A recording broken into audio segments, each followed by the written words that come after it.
Usap-usapan ngayon sa social media ang naging surprise birthday dinner ni Claudine Barreto para kay Mark Anthony Fernandez.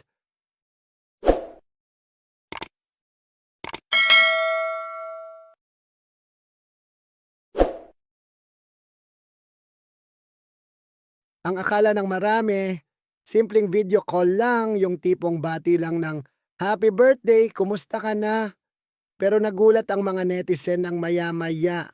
May lumabas ng eksena na magkasama na sila, may cake, may kandila, at halatang pinaghandaan talaga ni Claudine.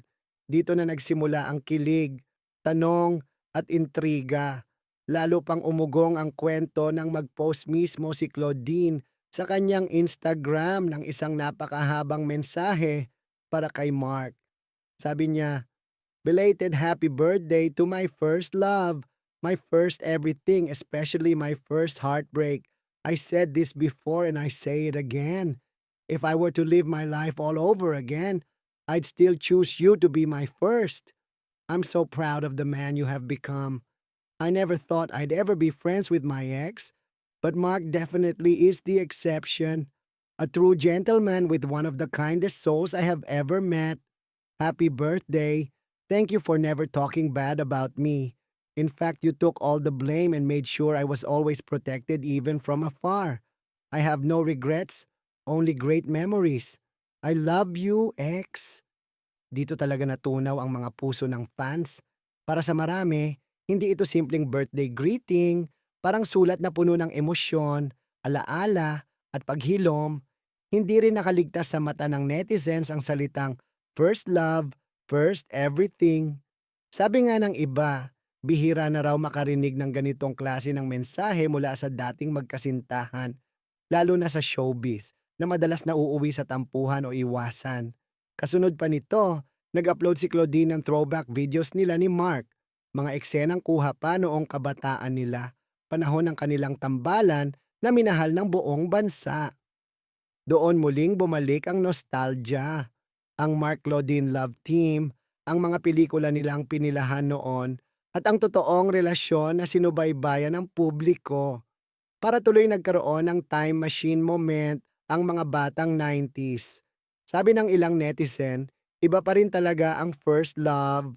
May mga nagkomento pa na sana raw lahat ng ex ganito ang respeto sa isa't isa. Pero syempre, hindi mawawala ang mga tanong, friends lang ba talaga? Closure na ba ito? O baka naman may second chance na hindi pa sinasabi? May ilan ding nakapansin na sa mensahe ni Claudine, paulit-ulit ang pasasalamat niya kay Mark, lalo na sa pagiging tahimik nito sa mga panahong maingay ang buhay niya. Ayon nga sa post, si Mark daw ang sumalo ng maraming sisi para lang maprotektahan siya. Para sa fans, patunay daw ito na kahit naghiwalay sila noon, may respeto at pagmamahal na nanatili. Sa surprise dinner naman, kita sa mga larawan at video na komportable silang dalawa. Walang awkwardness, puro tawanan lang. Parang dalawang taong maraming pinagdaanan, pero pinili pa ring maging magkaibigan. Dito lalo kinilig ang mga marites online. Parang mas sweet pa sila ngayon kaysa dati.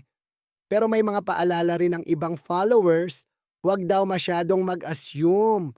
Posible raw na genuine friendship lang talaga ito. Bunga ng maturity at pagpapatawad. After all, pareho na silang ibang tao ngayon kumpara sa mga kabataang nagmahal noon. Gayunpaman, hindi maikakaila na espesyal ang puwang ni Mark sa puso ni Claudine.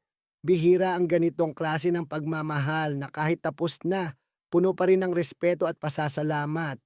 Para sa marami, ito raw ang totoong definition ng no regrets, just memories. Kaya ngayon, hati ang reaksyon ng publiko, may kinikilig, may nagdududa, may umaasang sana raw may part 2 ang kanilang kwento. Pero isa lang ang sigurado, muling nabuhay ang alamat ng Mark Anthony at Claudine Barreto. At napabalik ang lahat sa panahong uso pa ang wagas na pagmamahalan sa pelikula at sa totoong buhay. Ikaw, ano sa tingin mo? Friendly reunion lang ba? Ito ng 2 taong nag-mature na. O baka naman may bagong kabanata pa sa love story na akala natin noon ay tapos na.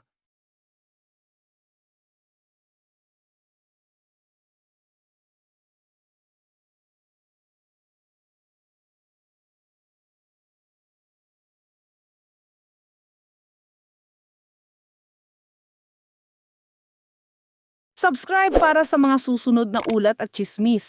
Chisflix na!